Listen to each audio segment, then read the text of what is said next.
Have you ever heard a sound that broke your entire world in two? For me, it wasn't a crash or a scream. It was a whisper, a ghost of a voice slipping from my son's baby monitor at 2:17 a.m. My wife, Sarah, thought I was asleep. She was in the nursery, her voice a low murmur she thought was private. But the monitor on my nightstand carried every word.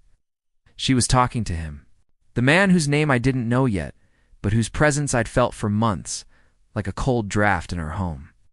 She laughed softly, a laugh I hadn't heard in years, and said, "He has no idea. He's just there, predictable." That was the moment the floor fell out from under my life. If you genuinely enjoy our stories, please subscribe to the channel. Tell us where you're from and what time it is right now. It's always fascinating to know how far our story flows. The signs had been there, scattered like breadcrumbs I'd refused to follow. Late nights, she claimed, were work deadlines, her phone screen angling away whenever I walked into the room. A sudden obsession with a new gym across town. We lived in a quiet corner of Chicago, our life a comfortable rhythm of work, weekends, and raising our son, Leo. I thought it was a happy rhythm, but I was just the steady, boring beat she danced to with someone else. The baby monitor became my confessional, my torment. Night after night, I'd lie there, feigning sleep, listening to her build a new life in the ruins of ours. She'd talk about their future, their trips, the way he made her feel alive. Each word was a small, sharp cut. I wasn't angry, not at first. I was just hollow, a ghost in my own home.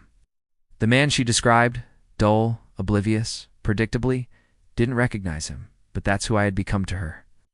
The plan wasn't revenge, it was just an ending. I started recording everything.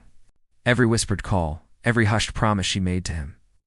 I gathered the evidence not to destroy her, but to understand how it had all come to this. The final recording was the worst. She was telling him she was ready to leave, that she just needed to figure out the timing, how to handle custody of Leo. That's when the hollow feeling finally gave way to a cold, hard resolve. The next morning, I didn't confront her. I just moved the baby monitor to the kitchen table, right next to her morning coffee. I pressed play on the last recording and walked out the door. The life we built was over. Now it's just the quiet hum of the city and the sound of my own footsteps moving forward. I don't know where I'm going, but for the first time in a long time, the path is my own. The end.